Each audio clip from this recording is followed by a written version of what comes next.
Hello everyone. I'm not sponsored by any coaching platform. I'm not talking on behalf of anyone. I'm an independent content creator and I'm a strategist for NEET PG with last 2.5 years of experience and talking to over 5,000 plus students and more than 1,000 students in the last 3 months. I have realized ground reality, the exact ground reality in which NEET PG 2026 students are struggling. I'm not going to gain anything from this video. I'm just putting forward with you the facts, my experience and what I have realized the ground reality is, which no one will tell you because no one has guts to tell so. First thing is, will BTR or RR give me a rank of less than 10,000? This is the most common question which student asks. Sir, I'll read only RR. Is it enough? Will I get a rank of less than 10,000? Or I'll do everything from BTR. Will I get a rank of less than 10,000? I'll tell you the reality. Reality is that there is something known as ceiling effect. So every source has a ceiling effect, which means even you do 10 revisions or 20 revisions from that source, more than a particular rank, it won't give you a rank, okay? So maximum GT score, which BTR can give, only BTR, is somewhere around 120, okay? Not more than 120 because the source is concise, and not more than 140, definitely not more than 140 because it is highly concise source. Similarly, RR can't give you more than 140 correct, again, because you don't have MCQ practice with RR. What I understood is students who are using only RR, okay? Rarely get above 100 correct in your NEET PG or in GTs. That is because you don't have application part at all. I'll come to rest of the part, like how to improve this, everything I'll be discussing in the coming slides. So you should know there is something called a ceiling effect, okay? So you are somewhere in this range, you are in the mid-level ranker range, because automatically when you use BTR and RR, you automatically qualify between that range of 10,000 to 40,000, because that has content which can land you between 10,000 to 40,000. Now what decides whether you will be 10,000 rank or whether you will be 40,000 rank is the rank clustering. How many silly mistakes you have committed and how much silly mistake your competitor has not committed. These will decide, these small factors will decide your rank in thousands, okay? But whether you will reach to this topper's rank, for that you need something extra. What happens when you study more than 8 hours per day, still your GT scores are not reflecting that. That means that you are studying or continuously you're studying rapid revision from some source, but still when you're saying GT score, it is not going more than 100. Now you are in a fix, like I have studied so much, I have studied from main notes, maybe I have cleared all my concepts, but still it is not reflecting. There are two things here. Earlier one is the lag effect. Lag effect means it is a time required where this conversion will take place, because by the end of first revision you will see your exact GT scores getting converted into higher ranks, okay?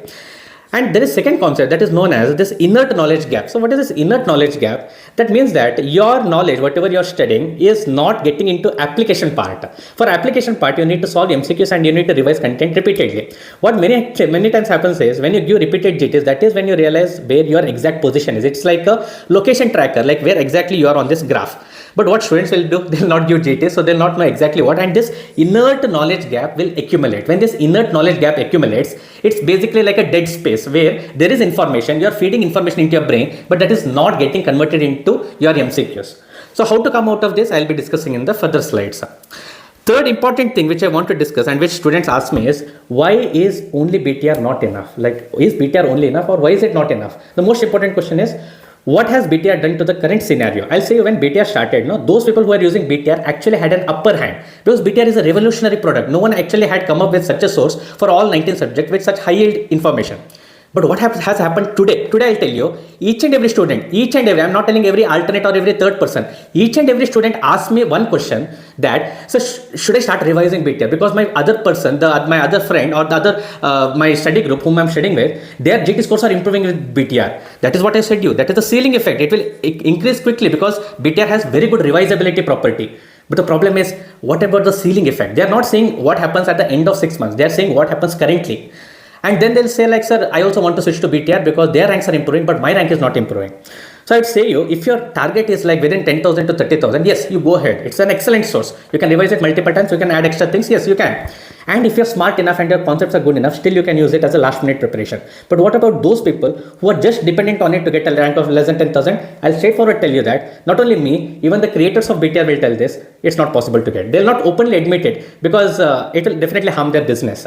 But if you ask any student, I told you in my last video also, there is something known as post hoc fallacy and a recency bias, which means if I give you main notes initially and then if I supplement it with some rapid revision or BTR at last, you will always give credit to that source. You won't give credit to main notes because this was a recent one. So that bias is created, that cognitive bias is created. And no one will openly admit it also, okay? So that's why this episode is special, because I'm telling you blatant truth. And second is red queen effect, which means now what has happened is if everyone uses BTR and if everyone is running the same race at same pace, what is the difference between you and other competitor? This is a competitive race. This is a competitive race. I'll say you it's a cutthroat race. There's nothing else. If you want to go in front of others, you should be better than them. You should be running at twice the rate as them. So do you think you reading BTR 5 to 6 times or you reading rapid revision 5 to 6 times is going to make any difference on your rank?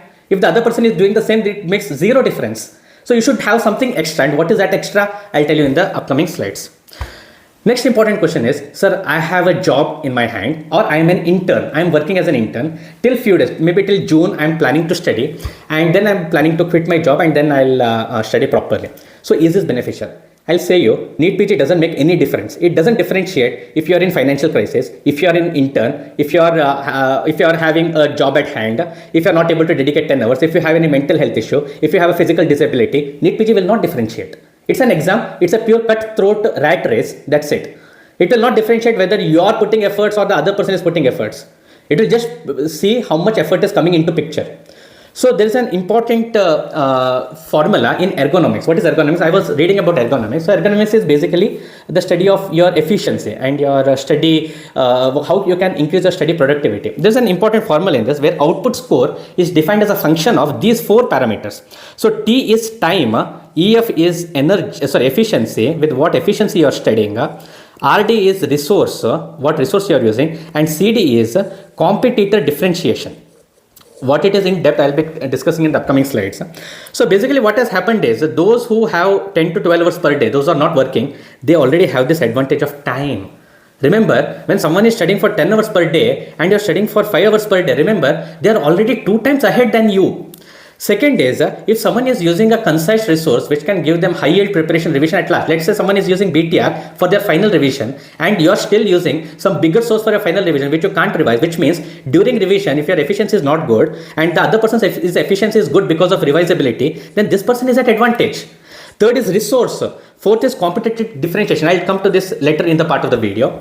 So all these factors determine. Now, if you ask me, with the job, can you crack NEET PG? It totally depends on your definition of cracking. If you want a rank of less than 10,000, believe me, with job, you won't be able to crack. Definitely not, because I have seen the extent of competition that is happening currently. I have seen people who are in their second and third revision currently, and those people who have just barely started just now. So when I talk to these people, I tell them honestly over online consultation, I tell them honestly that it's not possible to crack for you to come within 5,000. If you're starting today and you have a job at hand, it is not possible. See, NEET PG doesn't differentiate who you are, what you have. This is ground reality. This is, I'm just slapping this truth on your face. If you're an intern or if you have a job at hand, remember, time factor is out of control. What you can only improve is in your efficiency, is in your resource that you use, and in competitor differentiation. Only these 3 parameters can change you. These 3 parameters combined, because time is much more than EF plus RD plus CD. This time determines everything. When I tell you what is your biggest enemy, your first biggest enemy is time. Time, nothing else. And your second biggest enemy is content.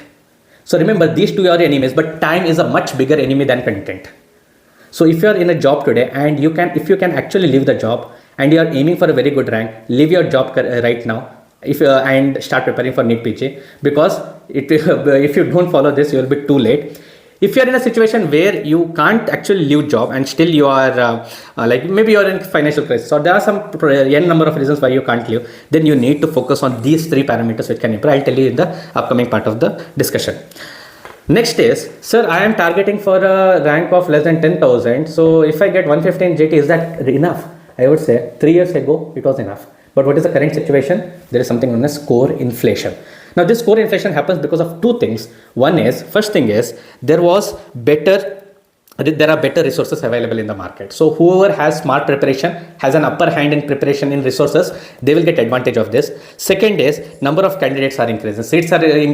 Number of candidates are increasing. Seats are the same. There is a huge discrepancy. I would say this year the number of students who will attend NEET PG will be around 2.5 to 2.8 lakh. Whereas when I was giving it some 4 years back, it was just 1.5 lakh, I think. Yeah, 1.5 to 1.6 lakh. So you say in 4 years, 1 lakh number of extra candidates will be adding to the same pool. Number of PG seats then were around 60,000, now it is 70,000. There is only around 10,000 difference. So this ratio increases competition, which increases in turn increases the score inflation. And because of the score inflation, in today's world, I would say you should reach at least 160 correct, 160 or at least between 150 to 160 correct, so that you can give a tough competition to come within a desirable rank of less than 10,000. So I would say last year it was 151 correct, for which your rank was 10,000, that was equivalent. I would say this year it will increase to around 155. So next is this procrastinator loop, and I get this query frequently, especially from my mentorship batch, whom I daily do mentorship sessions. Okay,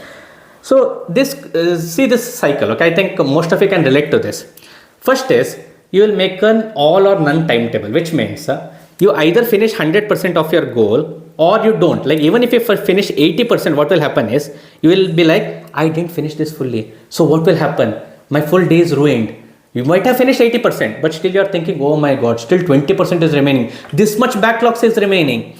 And what happens after that? There is something known as cognitive overload, which means you will start thinking about missed tasks. You will start thinking about backlogs. You will start thinking, what will happen? Will I be able to get this rank? This is my second attempt. This is my third attempt. So all hell will break loose.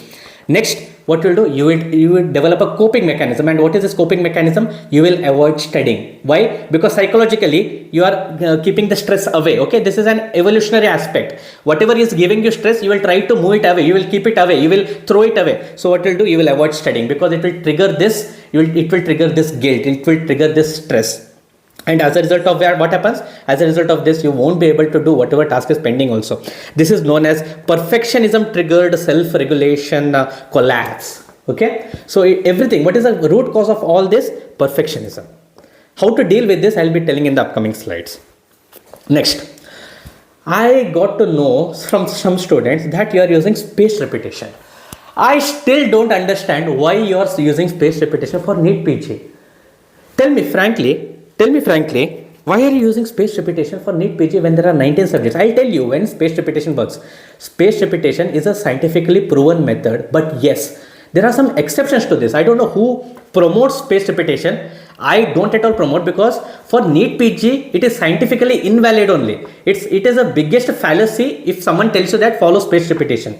That is because, see what will happen is when you have small volume, let's say you have 3 subjects. Yes, when you have 3 subjects, do spaced repetition, because spaced repetition has 2 problems. One problem is you can't equate 19 subject to spaced repetition. The problem is when you do 19 subjects now, like you will be doing first subject. At the end of first subject, what happens? You will have spaced repetition of that first subject into your second subject.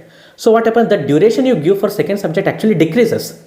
By the time you move to 10th subject, you will have spaced repetition of last 9 subjects. So what will happen to the duration that you give for the first read of for this 10th subject? It will definitely decrease. So what is the point of having spaced repetition when you can't even finish first read of all 19 subjects? This is the very reason, if you see my strategies, I have been making strategies from last 2.5 years, and I have made n number of strategies. I will say daily I make timetables for my mentorship students. So what is the use of this spaced repetition when you can't have, when you have 19 subjects and this subject don't balance each other? Okay. Second thing is, what happens if you miss one spaced repetition strategy? Like let's say on day 100, you have spaced repetition of 3 subjects. Now let's say you missed that. What to do? Where will you accommodate this? Can you accommodate this in next timetable? No. So there is something known as rigid timetable and there is something known as flexible timetable. When any guide or any mentor tells you, you have to follow this 100%. Okay. Whenever they tell you, you have to follow this rigid timetable, there are no exceptions, then believe me, leave that mentorship or leave that guidance session, because that mentor is not supposed to be called mentor, because he doesn't understand students' problem. A true mentor is the one who understands students' problem, that no timetable should be 100% rigid.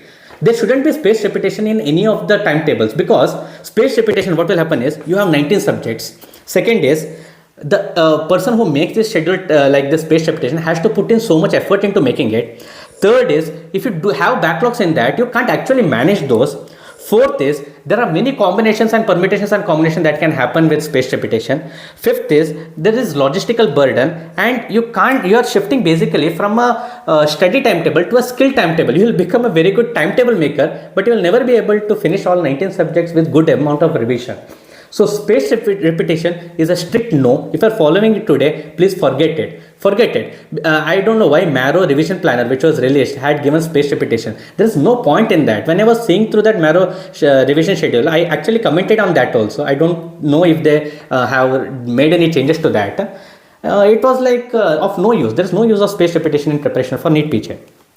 Next important thing I want to say you is from last 2024 to 2025 batch, because I go through many NEET PG content on Instagram as well as YouTube, I have seen many budding influencers have come up. See, I am not against any influencer, but what I am against is the wrong guidance that you give to students. What is the main quality between a true mentor and fake mentor? I'll tell you, I'll not say fake mentor, I'll say you an amateur mentor is that amateur mentor will try to apply his strategy to you. For example, I got a rank of 119. I'm just taking a random example. Okay, I don't know if there is any influencer with this rank. I got rank of 119. Now what I'll be doing, I opened a mentorship session. Now I will tell everyone that I have scored this rank. I initially got rank of like 30,000. Now I have got rank of 119. Okay, and now I followed this schedule. I did RR with this source. Okay, I made this notes. This is how I annotated my notes. And so you do this and you will get the same rank. If someone says this, believe me, leave that mentorship session now, because that mentor is not meant to be your teacher. There is a lot of difference between a proper guide, an amateur guide, immature guide, and an experienced mentor. Okay, there is a lot of a difference, because there is something known as false consensus effect. Okay, there is a core bias, which means an amateur thinks that if he starts telling his strategy to others, like I followed this, so you also follow this, he thinks that the other students also think like them only. They also have thinking process. Their also strengths are like him, weaknesses are like him. So basically, he is making a strategy or duplicate strategy of himself, which is giving to others, and then they are like, okay, I will follow it, because students don't know, no, like what is good and what is not. Whereas an experienced mentor, a true mentor, will actually tell what is important from students' perspective. They'll understand students' perspective. They'll understand what is students' strength, what is students' weaknesses. It will be more student-oriented rather than self-oriented. Okay. So this is one way where you differentiate. I am telling this because I see many Instagram posts, especially on Instagram, where Instagram influencers have started rising like I don't know how, but they start telling that they make 10 seconds reel telling that I studied this and this source. Here is the PDF of that. If you want, comment in the link. Just 10 seconds there. They won't tell what exactly their strategy is, what exactly, nothing. They'll just say, I started with this source. I got this rank. From this rank, I jumped to this rank. And now I have got this seat. Okay. And then they'll say, the resource I have used are as follows. And they'll put some explanation part in that. Okay. That actually worked for them. It is good. I really admire that they have got such a good rank. It's not an easy task getting a rank within 1,000. It's not at all an easy task. And I agree with them. But the thing is, you can't force that thing on others, okay? You can't force that thing on students, because students will end up having nothing. So what I feel is, whenever you come across this type of influencers, especially on Instagram, okay, because Instagram content is easy to propagate, okay, but when it comes to YouTube, it's very difficult. What you do is you just search what is their following on YouTube. On Instagram, they might have 100k followers. On Instagram, they might have 200k followers. But on YouTube, when you see, they would have hardly had some 2,000 or 3,000 followers. That means when they explain the same content on YouTube, they don't have a following, because they don't have actual content. Only 10-second reels doesn't make you a good mentor. It doesn't make you a good teacher. It doesn't make you a good guide. What is required is a proper guidance strategy. And for that, it takes time. It takes effort. You know, for this video which I'm making, which I'm guiding you, it's not a 10-minute or a 20-minute work which I'm doing. It's not like I just Googled these things and I just mention it. No. First, I should understand students' mentality. First, I should understand what students are thinking. So I should understand what is the ground reality. I should come ahead with the solution to this. And then I should make a detailed video so that you guys also understand. It takes a lot of effort in contrast to one reel which takes hardly some 30 minutes or 1 hour. Got my point? So whenever you are following your mentors, make sure that you are following true mentors. The ones who have a very good following on YouTube, as well as ones whose content actually makes sense. It is not just 10 seconds reel or 10 second shorts. So I would say these are according to me, okay, you would have some other suggestions also. You can mention in the comment section if they are good. Yes, I would approve it. But these are the ones whom I have seen. I follow these people and I've seen that their content really makes sense. Okay, like it makes sense to follow them also, because they have had a lot of experience in this field before this also. So I truly admire their content. Now, one thing which true mentors will tell you against fake mentors is, a true mentor will always tell you that PYQs are important. No matter you don't study your rapid revision, no matter you don't study BTR, no matter you don't study your main videos or revision source, whatever it is, but at least do PYQs. PYQs are most important, and I'll tell you why you people ignore it despite knowing the fact that PYQs are important, because there is something known as decision paralysis. So what happens is, in current world, there are so many resources that are available that actually tells you nothing, but actually hides the fact that PYQs are important. So when I do all my online consultations, and I'll be telling students that, first, have you done PYQs? And they will be like, sir, where are PYQs in this app? These are the actual questions that I am getting. I am not creating this. These are the actual questions that I am getting, not from a single student, from many students. Sir, where will I find PYQ? Should I do PYQ custom modules, or should I do PYQ from year wise? How many years PYQ should do? Means people would have done rapid revision like 3-4 times, but they wouldn't have done PYQ. So this is something known as decision paralysis, which you shouldn't fall into. Okay. So this decision paralysis is because of this complexity bias provided by this coaching platform. Every time a coaching platform will come with a new name, sometimes some TNDs, sometimes with END, sometimes with something sure shot, LLR, RRR, blah blah blah. Okay, so what will happen is, in all this salad, this word salad, what will happen is you will forget the most important part, that is PYQ. And if you have any mentor or if you have any guide who tells you that forget PYQs, first do this content and then do PYQs, you tell him that, so it's wrong. Dr. RMD has told that PYQs are more important than anything else. If you watch my episode 2 of NEET PG 2026 series, I have clearly told in that video how much important PYQs are. You can go back and watch it. I had released it 3 months ago.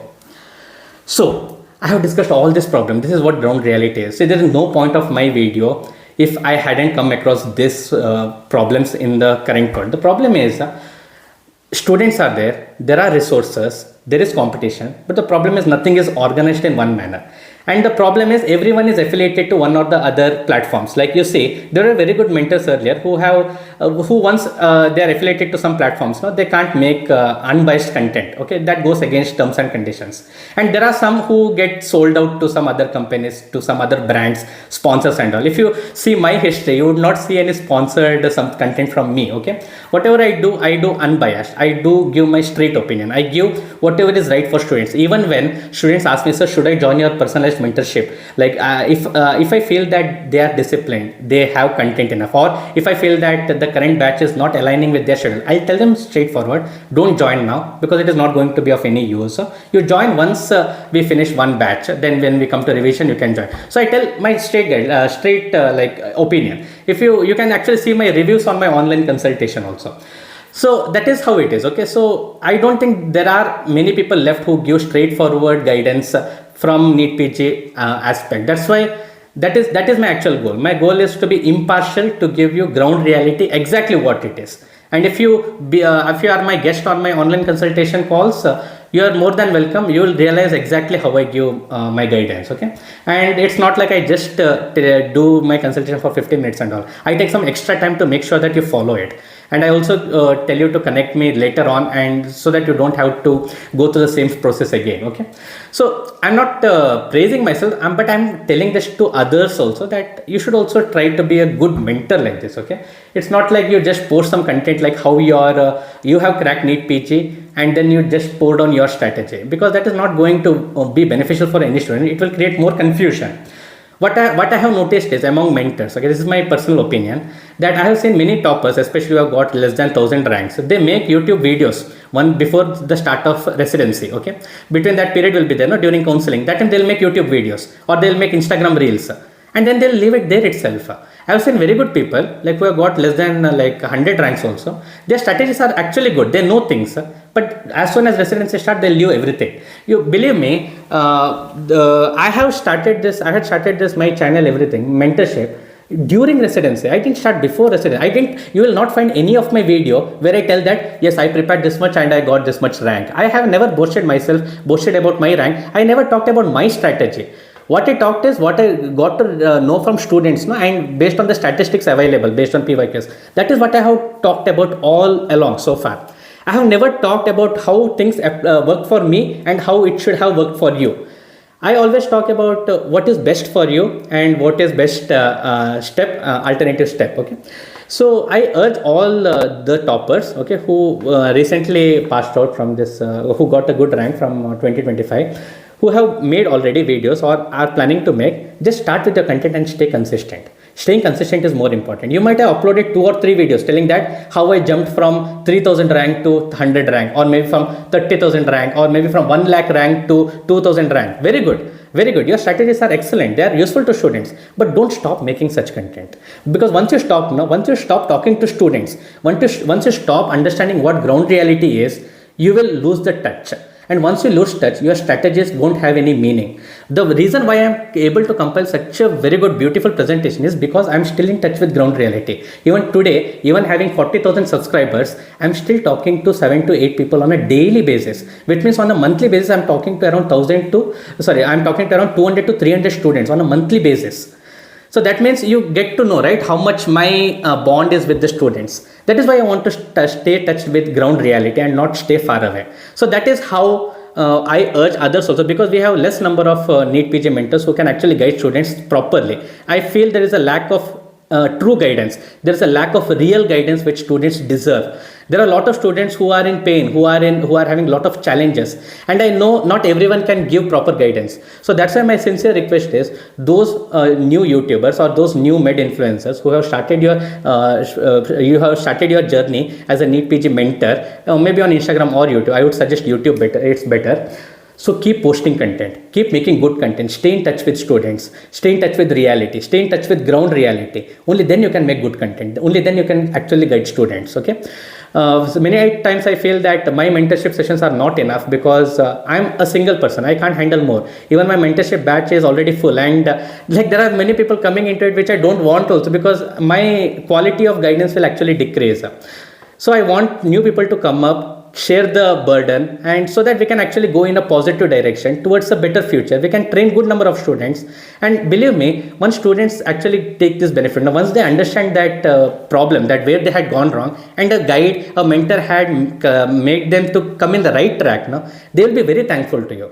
That is actually a blessing to you, and that is what make me to stay in this teaching field, to stay in this guiding field, to stay as a mentor throughout. Even though I had my residency which was very hectic, still I continued this because I had got very good feedback from students. So that is my sincere urge. Don't take this video in a negative aspect, and again, I'm not going to blame anyone. I'm not biased, and I have not this is not a sponsored video also. So the solution for all these problems which I have discussed will be discussed in the upcoming video. Okay, thank you.